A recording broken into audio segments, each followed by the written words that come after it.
Oui. Moi, je rebondis sur ce que vous disiez par rapport au tikkunim et aux pulsions. Dans un de vos cours, vous expliquez très bien par rapport au Shana Liga que la finalité, en fait, l'explication concrète pour nous à notre niveau de Shana Liga, vous expliquez la théorie de ayant pitié des enfants. Ça va peut-être choquer ce que je dis, mais quel est le problème dans le fond de ne pas faire attention à ces lieux De Jaïs. Il dit qui font. Dieu a créé des choses agréables dans ce monde. Pourquoi s'en priver? Quoi de mal? Réponse. Alors, comme on a commencé à dire auparavant, nous sommes constitués de trois parties. Nefesh, Ruach, Neshama. Neshama, c'est l'éclairage divin. Nefesh, c'est la partie pulsionnelle animale, qui fait que nous avons des instincts de conservation, de nutrition, de reproduction, de concurrence, etc.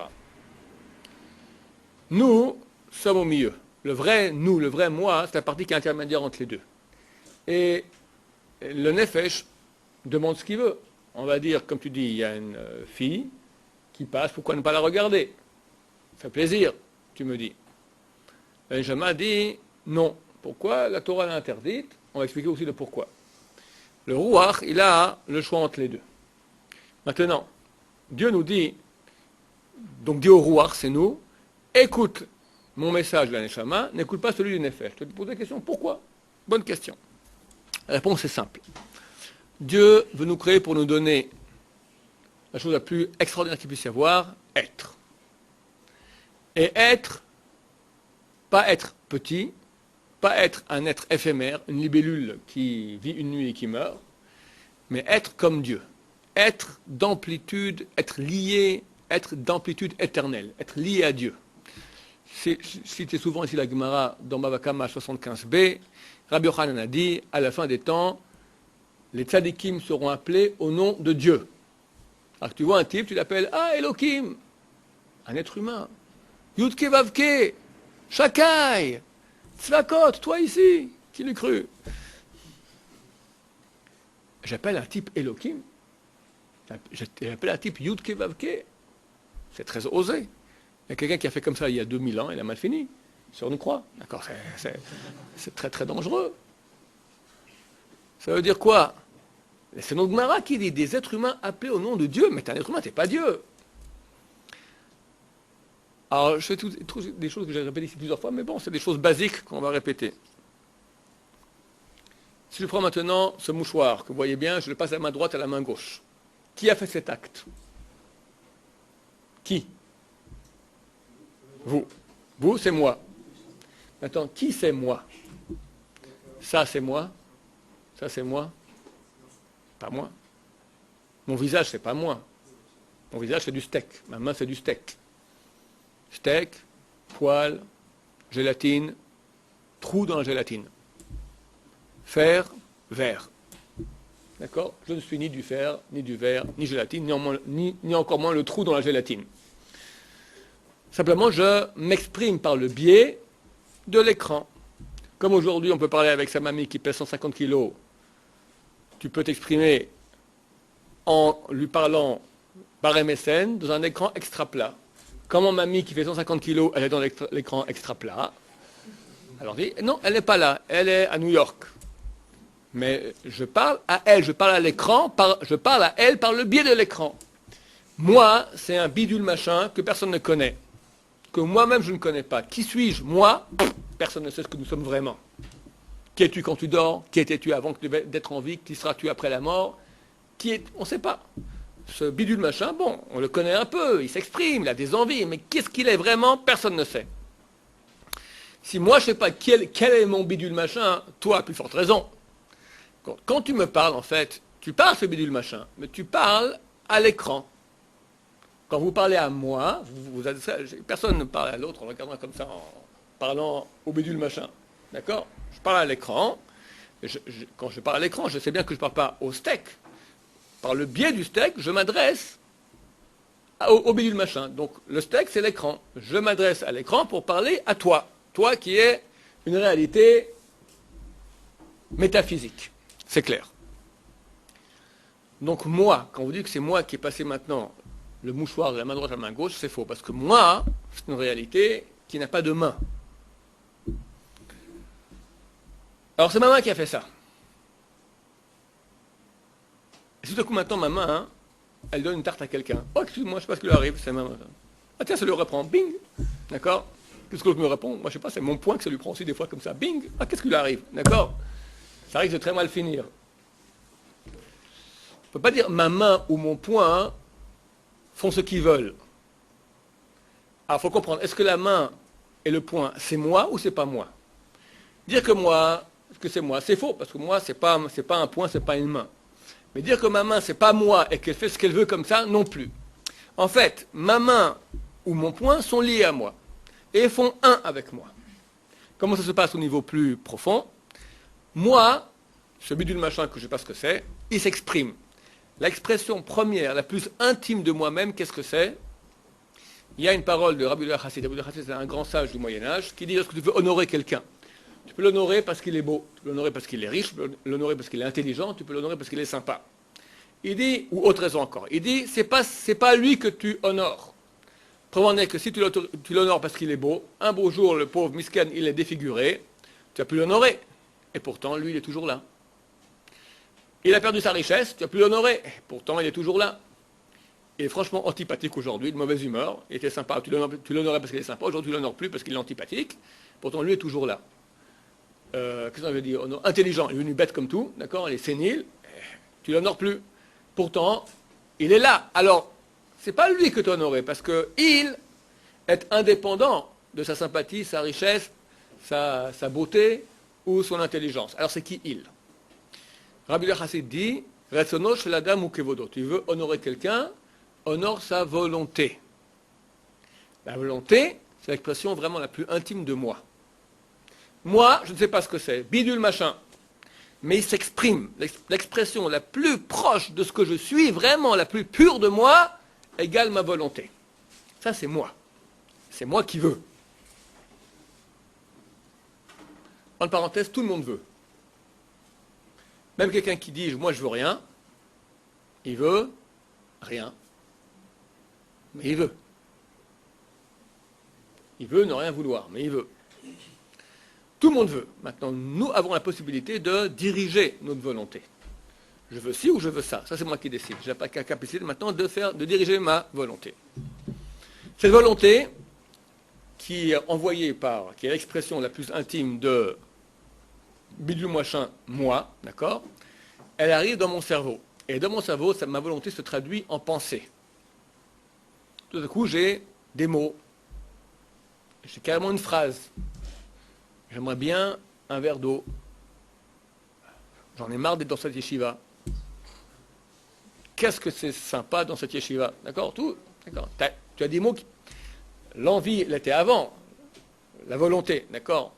Tu n'étais pas bien ici, tu n'étais pas bien. Du coup, ça se traduit. J'en ai marre.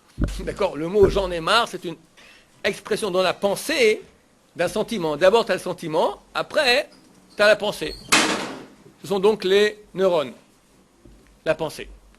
La pensée après, elle va agir sur, par exemple, la bouche. La bouche, c'est rien, c'est un organe, c'est une trompette, d'accord? Tu dis, j'en ai marre. Ou, par exemple, tu as soif, tu bois un verre d'eau.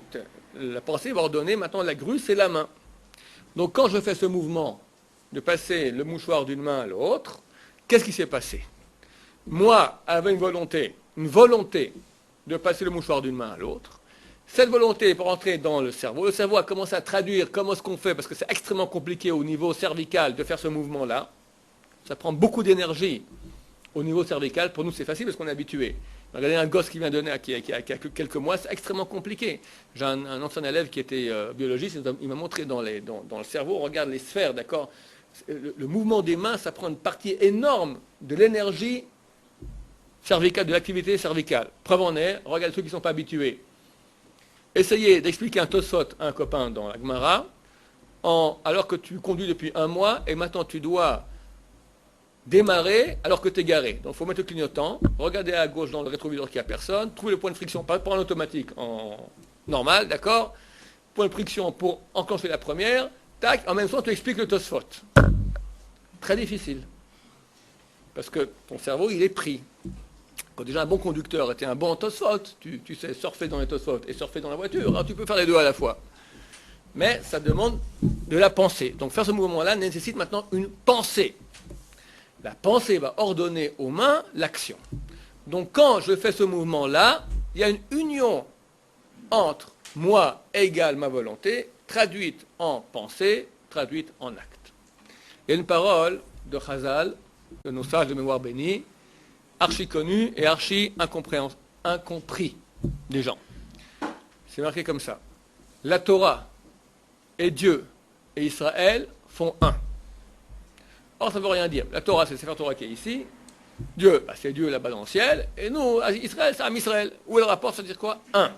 Réponse. De même que chez nous, ça fonctionne ainsi. Moi, qui s'exprime par sa volonté, puis traduite en pensée, puis en acte, idem Dieu dans le monde. Dieu, on ne sait pas ce qu'il est. De même que je ne sais pas qui je suis, moi. La Gemara dit qu'il y a plusieurs ressemblances entre notre Neshama et Dieu. Neshama est invisible, Dieu est invisible. Neshama remplit le corps, Dieu remplit le monde. Sans le corps, sans Neshama, le corps meurt, sans Dieu, le monde disparaît, etc. Il y a une corrélation entre notre Neshama, qui est d'origine divine, et Dieu. Donc, de même que mon Neshama est tout à fait incompréhensible, je ne sais pas qui je suis, de même, nous ne savons pas qui est Dieu, il est tout à fait incompréhensible à nos yeux. Néanmoins, il s'exprime. Il a une volonté. Cette volonté est traduite, alors pour nous, quand je dis Dieu, c'est sa volonté. C'est comme ça qu'il se manifeste à nous. Cette manifestation de Dieu, elle est traduite dans un langage que je peux comprendre. C'est déjà une pensée, c'est des mots, c'est quelque chose dans le monde du fini. C'est pas une volonté comme ça, c'est quelque chose d'éthéré, des choses de métaphysique. Il me faut maintenant un message. Je peux, quand je pense dans ma tête, j'en ai marre, c'est un message, ce sont des mots, J apostrophe E-N, A-I, marre, d'accord? C'est une chose dans le monde fini. Alors la volonté de Dieu se traduit dans un langage fini, c'est la Torah. Et quand nous, Am Israël, allons réaliser la Torah, nous devenons la main de Dieu. Donc le but que Dieu veut, c'est quoi? C'est que je devienne une partie de lui. Un point tel qu'on peut m'appeler Elohim, Yudke Vavke, Shakai, tous les noms de Dieu. Parce que quand je donne une tarte à quelqu'un, il ne dira pas ta main m'a donné une tarte. Il dira tu m'as donné une tarte. Mais ma main, c'est pas moi. Mais désolé, la main, elle est l'expression de toi. Donc c'est toi qui m'as donné la tarte. Quand Am Israël pratique la Torah, il est l'expression de Dieu. Il est la main de Dieu. Donc il fait un. Il est Dieu. La main, ma main, c'est moi. Quand je dis qui a fait ça, on va dire vous. Quand Am Israël pratique la Torah, qui il est Dieu.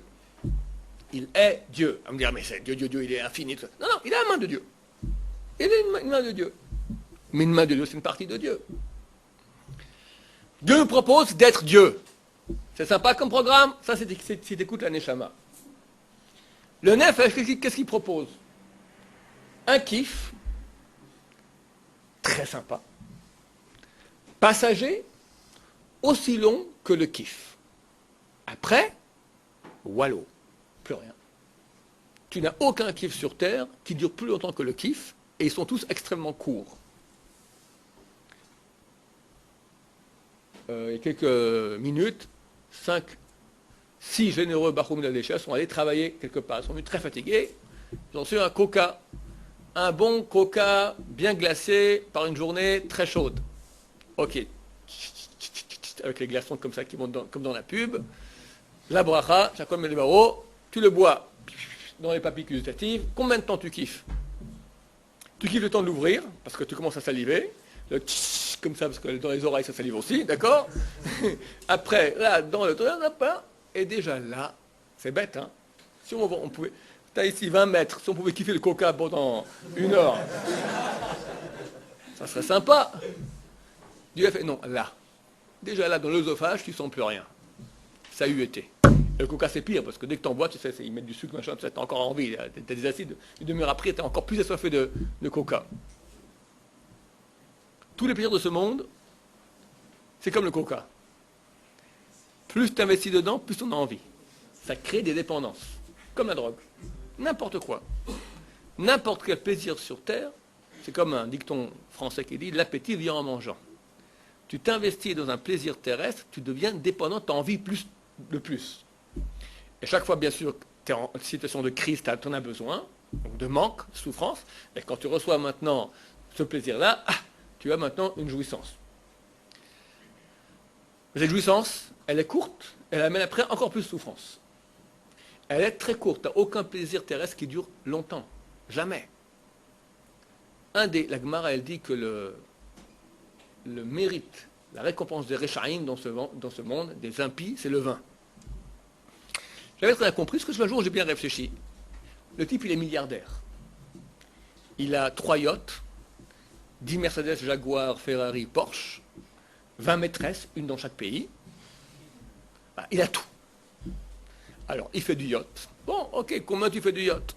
La bagnole, allez, toujours en Porsche, et en Ferrari, en Jaguar. Les filles, allez, les filles. Ok.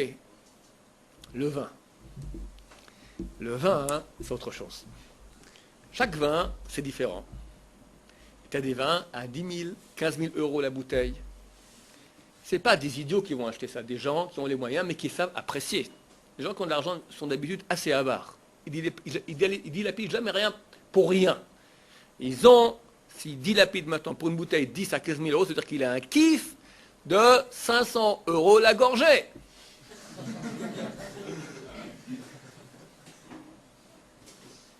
Ok. D'abord, vous savez comment ça se passe. D'abord, tout un cérémonial. Il y a dans le vin, il y a la lali.